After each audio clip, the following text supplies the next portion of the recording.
Bé, benvinguts al nostre canal. Avui parlarem de la catalpa. Origen i ubicació. La catalpa és un arbre natiu del sud-est dels Estats Units i el seu nom prové de la llengua cherokee. En aquests països originaris també en diuen l'arbre del cuc o de l'esquer, doncs els amants de la pesca sovint buscaven l'arbre, no per la planta en si, sinó pel paràsit comú que s'utilitzava com a esquer, l'eruga de l'arna de la catalpa. Aquesta espècie de catalpa comuna, una mica esquifits, perquè són propensos a les malalties i necessita una poda amb molta cura. El podem trobar en algun començament del nord de la Ronda Carril, a banda de Ponent, sent un dels arbres no massa presents a casa nostra.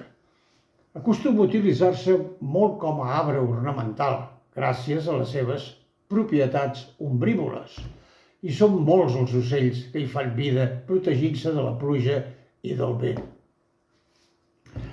Característiques.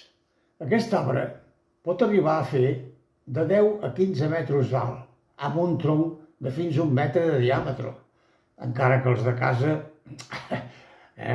no ho són tan de generosos, amb una escorça de color marró gris que madura en plaques dures o crestes. Prefereix un terreny humit i un bon sol. Té una capçada molt irregular, però molt densa i de fulla caduca. Les flors són de color blanc i formen una mena de ravells que surten a mitjans de juny i duren 20 dies aproximadament, sent molt utilitzades per les abelles i els borinots, ja que el seu nèctar els atrau.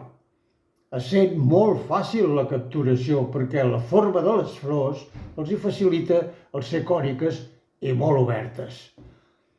Després es formaran les beines llargues, quasi cilíndriques, verdes, d'uns 40 centímetres, quedant perpendiculars al terra.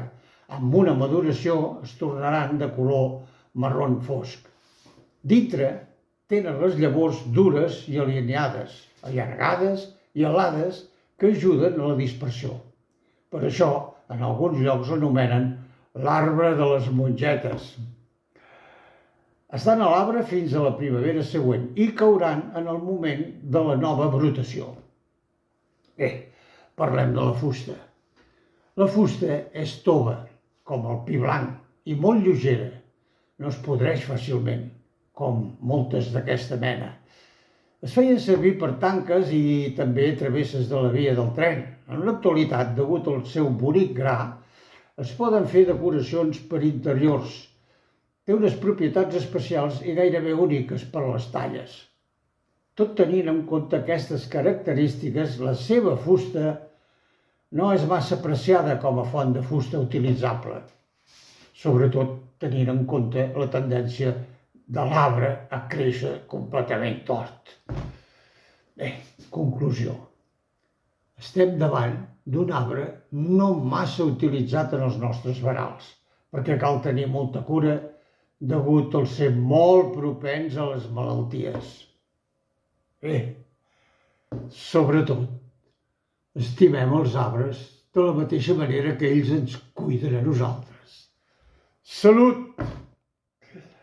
Bé, al proper arbre parlarem del magraner.